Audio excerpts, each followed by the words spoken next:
আজ চলে আসলাম তোমাদের সাথে একটা নিউ রেসিপি শেয়ার করব বলে। তো এটা আমি আমার মায়ের কাছ থেকে শিখেছি, আমি সেটাই তোমাদের সাথে শেয়ার করব।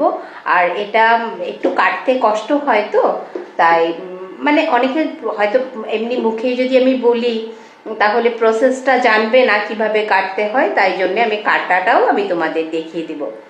তাহলে চলো দেখবো কি করে বানাই। আমি যে পকোড়াটা দেখিয়েছিলাম, অনেকেই ভেবেছো লোটে মাছটা দিয়ে আমি পকোড়া বানিয়েছি। অ্যাকচুয়ালি না, আমি লোটে মাছের মাথা যেগুলো আমরা ফেলে দেই, আমি সেটা দিয়েই পকোড়াটা বানিয়েছি। তো আমি তোমাদের দেখিয়ে দিচ্ছি মাথাটা কি করে কেটে নিতে হয়, কারণ মাথাটার মধ্যে তো দাঁতের অংশটা থাকে, সেটা তো আর খাওয়া যাবে না, সেটা তো লাগবে মুখে।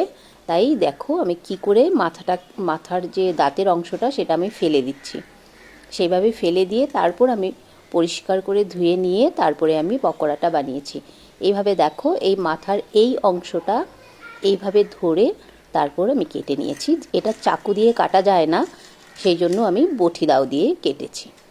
মাথার অংশটা কাটার সময় একটু বাড়িয়ে নিয়ে কেটেছি, যাতে পকোড়াগুলো খেতে ভালো হয়। তাহলে নেক্সট ভিডিওতে পকোড়াটা কি করে বানাচ্ছি সেটা নিয়ে আসছি।